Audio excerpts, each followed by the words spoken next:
A couple of minutes left. Still some more people logging on at the moment. So but also I'm going to actually highlight some of the other new features that we're actually putting inside the system. And one of those things is I'm building these series of auto inductions. So which I'll highlight later in the meeting, where you'll be able to click the helper down here. You'll be able to actually select, I'm going to put auto upload as a category. And when you select that, it'll literally build you the induction or checklist or whatever it is that you actually selected automatically in your system. So it's a good little feature. So it's taken a while to perfect, but I'm getting there. All right, 1 minute left until we start. So again, thank you everyone for actually logging into this webinar. I will be recording it and putting into the help section. It should go for around about just a little bit more than 30 minutes this meeting, because there is so much to go through, because it is one of the big features inside the system, and obviously one of the biggest parts of safety legislation. So yeah, thank you. And yeah, as everyone's put themselves on mute, appreciate that. Any kind of questions, please email me afterwards, because I can't answer the questions during the thing. I do apologize for my croaky voice. I've been sick for the last week, but and I've been working at home, but the first day back, but I'll try to struggle through if that's okay. All right, it's 2 o'clock. So we'll start it off. So this month's webinar is actually on work management, and work management obviously is a very important part of safety legislation. Whereas as an employer, or basically PCBU, is that you have a duty of care to ensure that that worker, whether they be an employee, contractor, volunteer, are working in a safe working environment, as well as people coming onto your facility, so visitors and clients, etc. So how do we do this using this system? Well, really, at the end of the day, that's what all the other registers are for. You're using all the other registers to actually show and provide a safer workplace for your workers. So let's just go to, say, for an example, the employee section anyway. So we can go step by step what it is. I'll just come down to my name and we'll just select edit. Obviously, as you know, you can actually select when you add an employee, it's always in the top right-hand corner of the section. Now, this one here is a big field, because this really determines on what the person actually sees when they log into the system. If you only want a person to see a certain area or certain site, if you are multi-site, you would only relate that person to that site. If you want the person to see, usually the global admins, maybe some managers and parent level kind of thing, is that you would actually relate them to what's called the global site, which is usually your company name. So basically, at the end of the day, is that if you want to see everything as an admin, you relate yourself to this site here. We get a lot of tickets where people actually say, I've logged into the system and I can't see all the incidents. I've logged in the system, I can't see all this. I can't see all these employees. And part of the reason why is because you're not related to what's called the global site, where if you're related to the global site, you see everything inside the system and all the sites underneath it. But if I just related myself to this site here, I'm only going to see data related to Audi repairs and this site here. So if you're a global admin or a manager that is really managing the entire system, you must relate yourself to the global site. You don't have to relate yourself to the global site and all these other sites. If you relate yourself to the global site, you're related to every other site anyway. Okay, so very important. And it's something that it's, if you've done a presentation with me, which nearly everyone has, when I show you that PowerPoint presentation with the site structure, that's really how the system works. So so all of you, most of the people in this meeting here would be related to what's called the global site, your company name. Now, you can actually upload an image. A lot of people aren't using this functionality because the system does produce an ID card. And when it produces an ID card, you're looking at, yes, you might not have a printer or anything like that. So what you could do if you wanted to, if you want some of these ID cards actually printed, send us an email, around about $12.50 an employee. You're going to get a plastic card with a QR code, with the person's photo if you uploaded the proper photo in there. And then that way there, you can actually look professional. When they scan that QR code, it's going to open up all that person's qualifications, all their inductions, emergency contacts, etc. So if you are in that kind of industry that you're out and about and it's just a great way, not only to, well, it's not just about safety, it's about also showing that you've actually got systems in place and you look professional.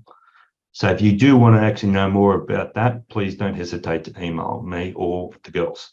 So it's Mary or Claire, or Jean. So it's entering your first name, last name, permission level. Well, when it comes down to the permission levels, there are 3 major permission levels, but there will be 5 in the coming months. So global admin user is usually all the people in this meeting. So they see everything. Manager is usually that parent site or individual sites kind of area. So and then you're looking at employee permission level. Well, when they log into the system, they will actually see this dashboard here. An employee permission level cannot see any other employee's details. We are bringing in a supervisor permission level and a manager, kind of manager minus kind of thing, whereas certain managers won't be able to see certain things relating to certain processes and that kind of stuff. So coming in shortly, but I'll do a separate presentation on that at a later date when it comes in. You might have noticed actually when you logged into the system in the last week or so that I created that pop-up box that turned up and said about these new features inside the system. I'll be doing that more regularly now as well. So you've got primary position. So it's so you can enter that position. That's picking up your position register. These are non-mandatory. These ones here, staff code. A lot of people want to identify them by their ID number, which is per their payroll system or whatever it may be. It optional position. That's where, say, for example, when a person is actually doing multi positions instead of just that one position, and that's by doing this here, that's also going to pick up the position register and the qualification matrix, especially when it comes down to the job needs analysis kind of process. So it training needs analysis, sorry. So it and so you can actually set that there. So that's why that's there. It's a newish kind of field, but we've had a lot of clients go, yeah, but my employee does this, this, this, and this. So you got your job types. Please note, if you do select volunteer, it will not be seen in your employee register. It will be seen in the volunteer register. So we've had some clients actually enter an employee, select volunteer, and say, oh, they're not in the system. Yes, they are in the system, but they're in the volunteer section. Two separate things. So this really determines. All the other ones will literally just go into the employee register. But if you select volunteer, you will definitely go into the volunteer register. Make sure you actually select a supervisor. At the moment, it's not mandatory, but we're doing a lot of things relating to the supervisors, especially when it's coming to the new upgrade we're putting into the incident section. So if an incident is actually logged, the supervisor of that employee will receive an email to say, hey, this person has been injured. So we're also linking that to a lot of other different things relating to a supervisor permission level. So if you're not using this field, highly recommend that you actually use it a little bit more, or even update your system so you can pick up those new features coming inside the system. Yes, you can actually put your salary and rate and all that kind of stuff if you wanted to. If you did that there, it actually links into the return to work register, which again is getting a little bit of an upgrade as well. Yeah, so unique student identifier. So you can actually use that, maybe whether it be the ID in their payroll system or whatever it may be. Again, it's non-mandatory. These are a couple of fields here that, yes, non-mandatory, but you might want to use them, because I did have a client some time ago where they hadn't they contacted me and they didn't know when the person's job start date, even though maybe their payroll system should have highlighted that. But what happened, they had an incident, and this person had left the business a couple of years and then said, oh, I injured myself when I was actually there at that date.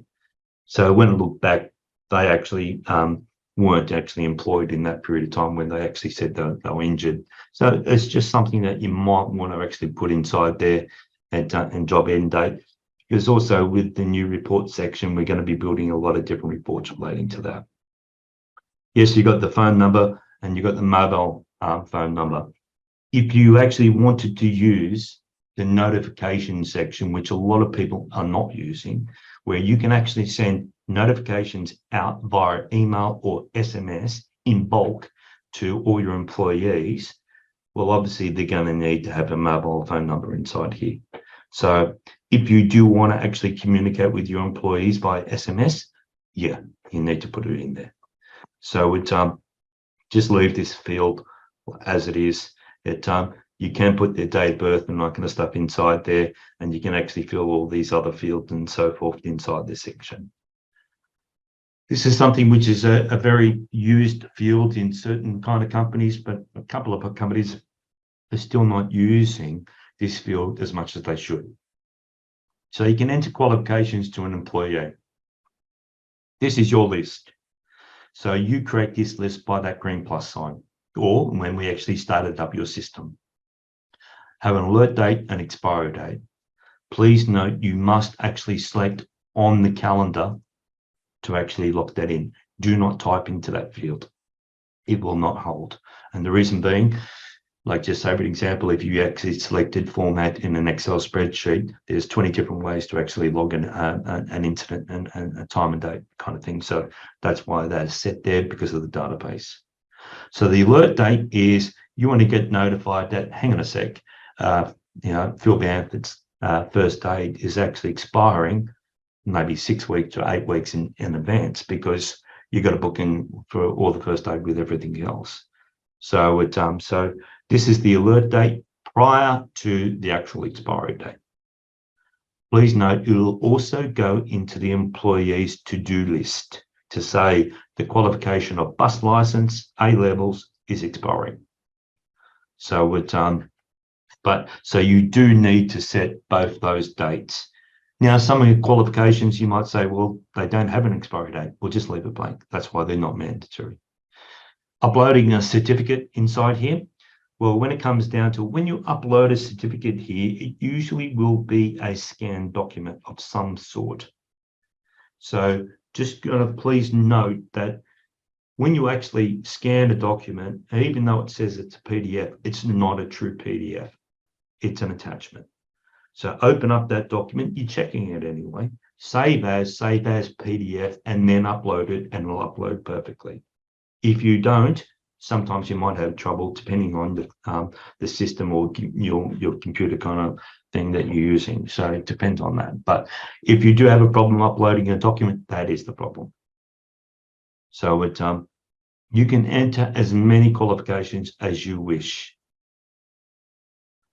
You can actually use the vaccination section, even though it's not mandatory. But you never know, it might come back at whatever it may be. And again, it works exactly the same way as the qualification register. There is a new section we're actually putting underneath here. You'll see this in the coming months, is that we're actually doing basically competencies. So yeah, this person needs to do this competency, and we're also going to be building that into the planned item and also to the activity section, etc. So therefore it links up how many hours that person has actually done a certain role to actually then get that qualification to be a forklift driver, for an example. So competencies are coming inside the system. Again, I'll be creating that pop-up box. It'll actually be appear here, so you can actually all see that. Email address, obviously very important to make sure that the email address is correct. One thing please note is if you copy and paste, sometimes you might have a gap afterwards like that. You don't want that because it will not pick it up. So just make sure if you do copy and paste, bring it back, and so therefore it's only the email address and no space afterwards. So it's obviously you need an email address for anyone who wants to receive your alert. You don't actually have to have an email address in there. That's why it's not mandatory.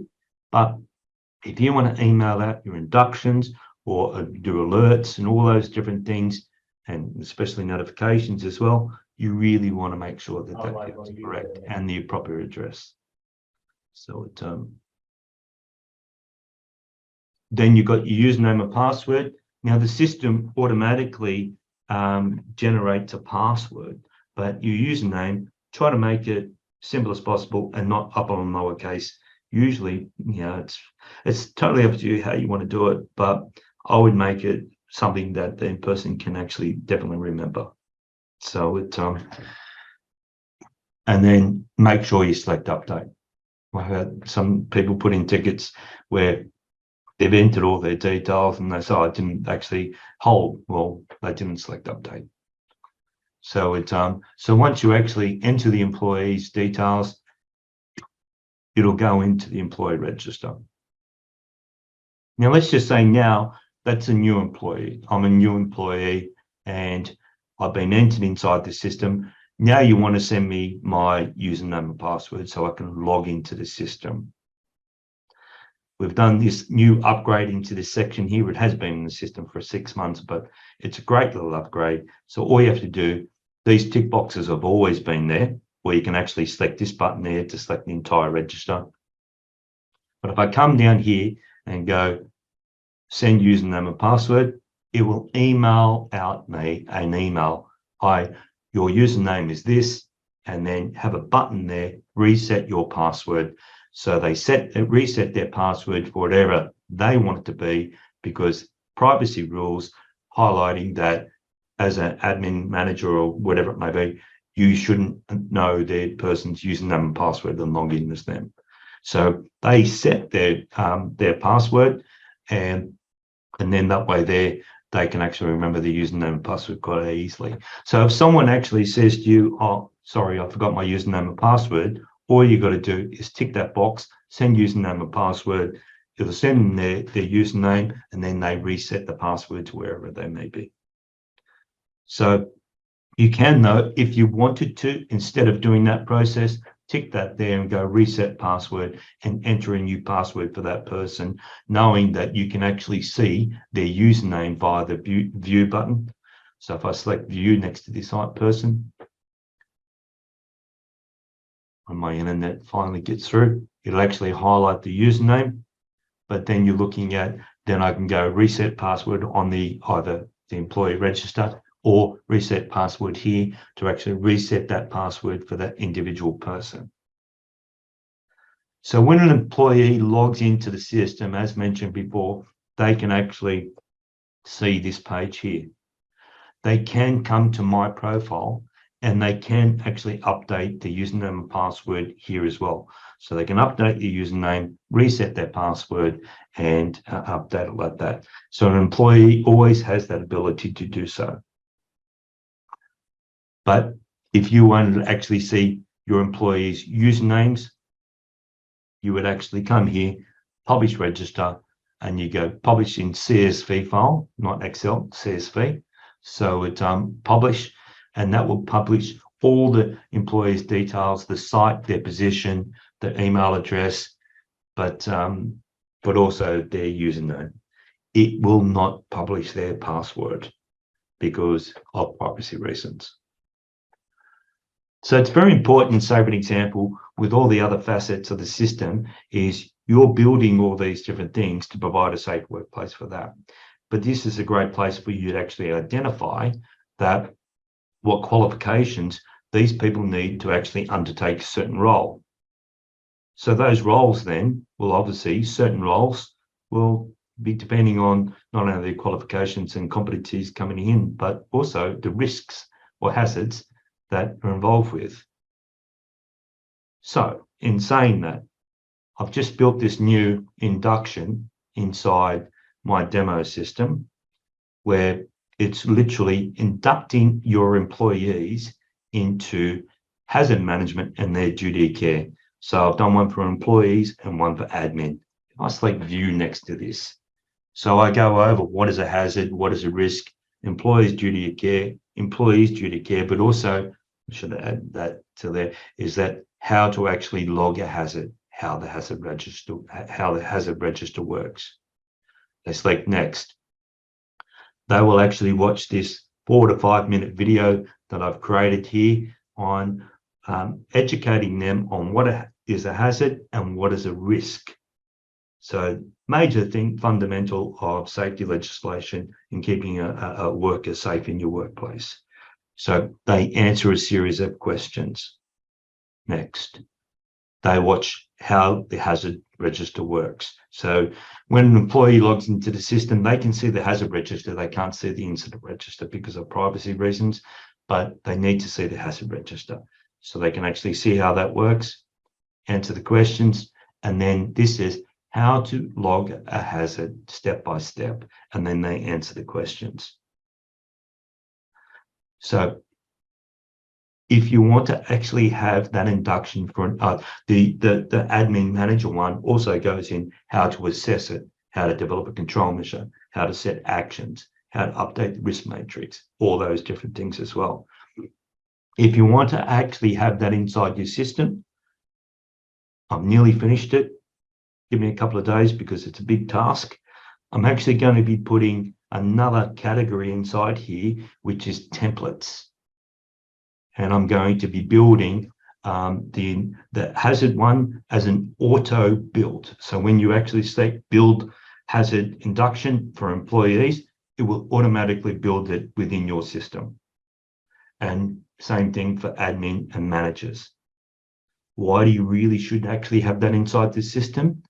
Well, the reason why is because one, it's going to train the person how to actually use the system and how to actually log a hazard.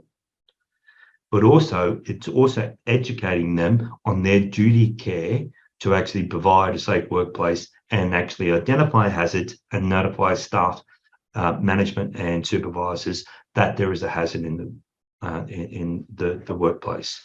So it is a really good way for you to actually get your employee to sign off on something that, hey, we taught you how to do that. And not only that, you taught them how to do, that their duty of care, but also you teach them how to use the system. So you'll see that coming in here. You'll see templates and that kind of stuff. All you got to do is click it. There's a couple of little things you might have to do during that process, like click here, click button, because it's a variable sometimes, but most of the whole process will actually build itself. Now, in saying that, a lot of people aren't using these two great inductions here. I created these inductions relating to educate the employee on actually how to use the system. In this video here, it's around about 12.5 minutes. It actually educates the person on how to log an incident, how to log a hazard, how to do an induction, how to scan a QR code, and all those different things. I'm building this as an auto induction that will automatically build it into your induction section. So you'll see that in the coming week. So it's and then that way there, you can literally come to the help and go bang, build, bang, build, bang, build, and it'll go in there. And then what you would actually do is use this great feature, the induction matrix. So you will come to your induction matrix, and then you would go assign inductions. You would actually click employee permission level, apply filter. It lists all the people in your system who are on employee permission level. You can then select all and say, I want them to do the hazard employee induction and assign. Really good way to show that as a business, you've done this to try to actually educate your own workers that they've got a responsibility in providing a safe work place as well, as not just as the owners and management, etc., but also the importance of them actually logging a hazard, which when I don't know, yeah, if you've watched some of my other webinars, but I do actually go over hazards a lot, because really at the end of the day, a lot of people concentrate on the incident register, but you should be concentrating on the hazard register most of all, because you're actually implementing corrective measures to reduce the likelihood of an incident occurring in the first place. That's why it's so important. Now, we'll be building the same kind of induction kind of process relating to logging an incident and an employer's duty care of doing so. So it but we're actually just doing an upgrade to that incident section at the moment. It's really good upgrade. You'll be able to add multiple people to a certain incident, whereas a lot of clients, especially NDIS kind of clients, obviously might be more than one person actually involved in that incident. So you can do that. There's other kind of features coming in there, but it's going to be a great section. But I will be building the same kind of course for that in the helper as well. So with the induction matrix, if I can go back there, obviously you build inductions inside the induction register here. Any inductions you've actually built inside the register will actually be seen here as a column. You'll see that the system is all color-coded with all these different items here. So when it's yellow and highlighted yellow here, that means that Kim has been assigned to a position that needs to have the employee induction, and they have not been assigned it. So you can do two ways. I can go cog, and here it is highlighted that this induction is needed by that employee. I can actually select assign, sign it by a due date. At the moment, the review date is like that, but yeah, I'll put a little bit tweak in the system coming up. But again, I'll be notifying everybody that it will always automatically renew and put it inside the system on that date. Coming later though, but getting there. So it's so I can assign. You assign it to the person. It'll actually highlight that it's assigned and when the due date is, and that's the assigned date. Obviously, as you know, when the employee logs into the system, they will go to their to-do list and their induction would be there to do. A lot of people aren't using this induction register as much as they should, and you should be using it because it's going to protect you. So, for an example, the admin and management permission levels, even so with that one there, which I'll be auto building inside the system there, it's a great way for you to educate your workers on how to use the system, and literally how the dashboard works and all those other functionalities. So so I highly recommend that you actually use the induction register more. Yes, it does create a QR code for the individual induction, but most of the time, really, when it comes down to it, one of the only times your employees will actually log into the system is either to do an induction or an action that they've been assigned. So most of the other time, they'll be scanning a QR code. So the employee register has wide relationships throughout the system. One of those relationships are with the position register. Remember, we actually, said, say for example, when you actually select a certain position for a certain person, well, these are all the inductions that you've built in your induction register, and these are all the qualifications that you've actually entered in the qualification section. Let's just say that this position needs to have these things in place. You can also select vaccination, and there will be the competencies down there later this year, which will be a great feature. Update.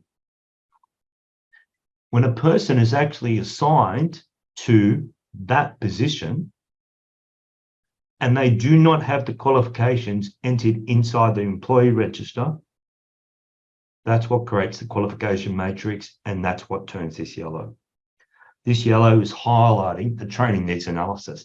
It's saying that Anna Kelly needs to have a bus license and she does not have it inside the system. So it's a great way for you, especially depending on what industry you're in. If you've got employees undertaking roles which definitely need a qualification, you really want to make sure that this register is used and highlighted a lot. And a lot of people aren't using this register as much as it should be, but they should. So what you need to be doing is you can either follow the helper. I do have a step-by-step guide in actually doing that, doing a training needs analysis, etc. So, but you come to positions and just select edit next to all your positions and work your way down this list. And you work your way down that list, and then that way there, you'll see that all the qualifications are coming. And then when it comes down to it, you come to the qualification matrix and you might see a sea of yellow. Hang on a sec, all these people don't have this certain qualification.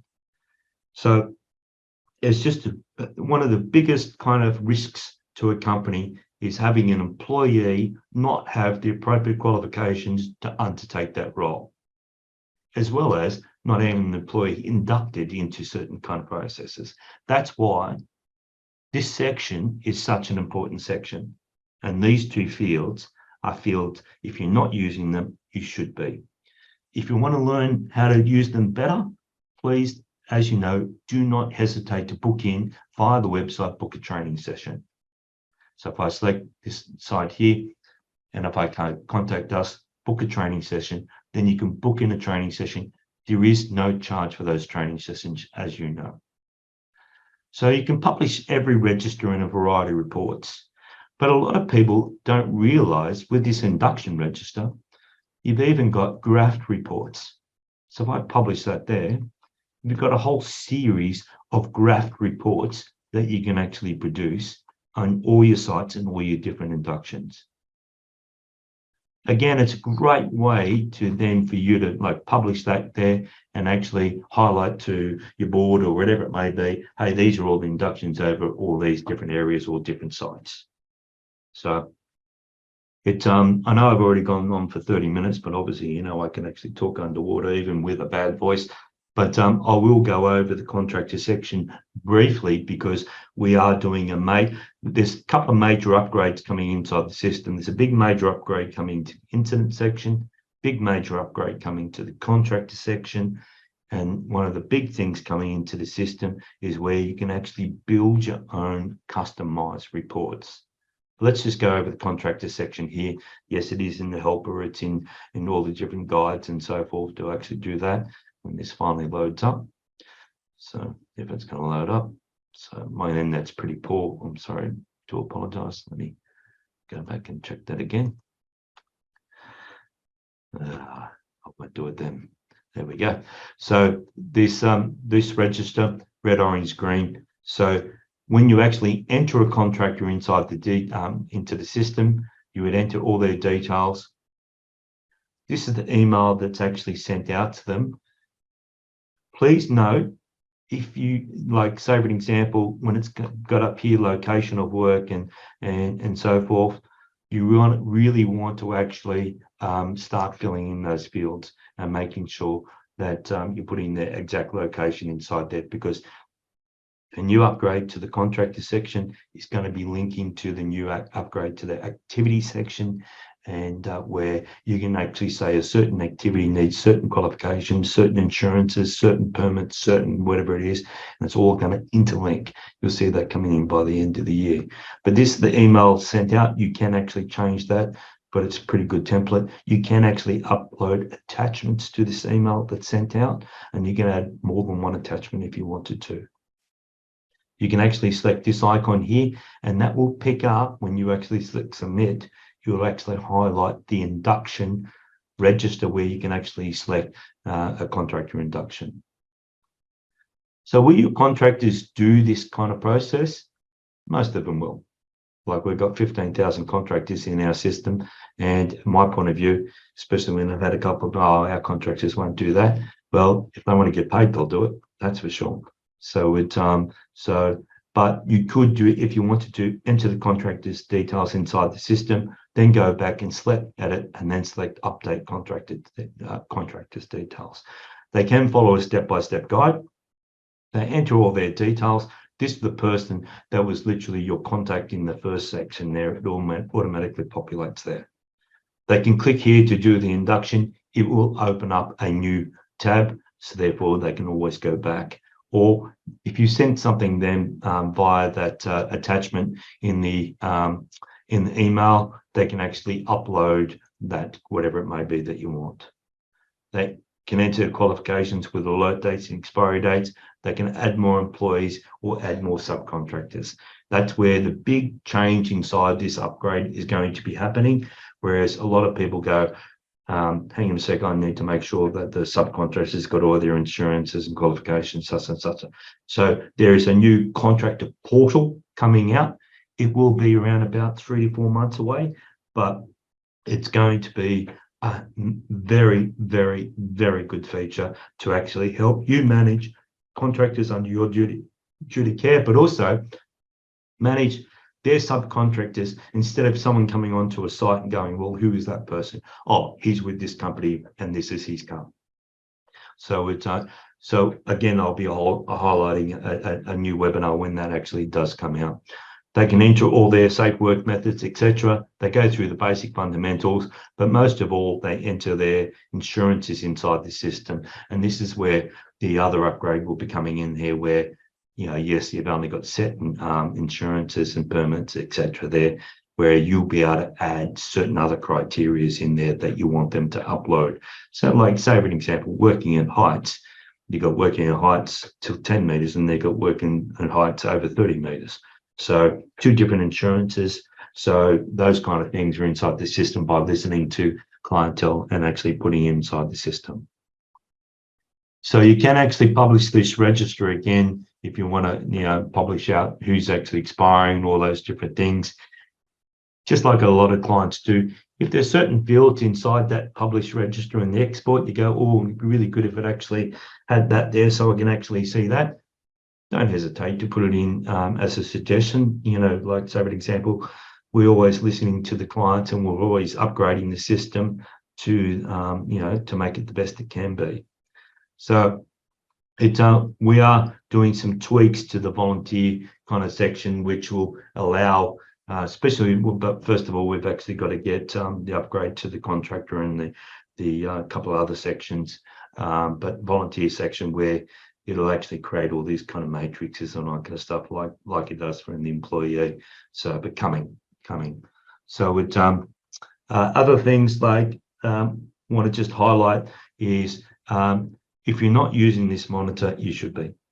It is arguably obviously the checklist feature is the best feature inside this system. It is the most used system feature inside the system.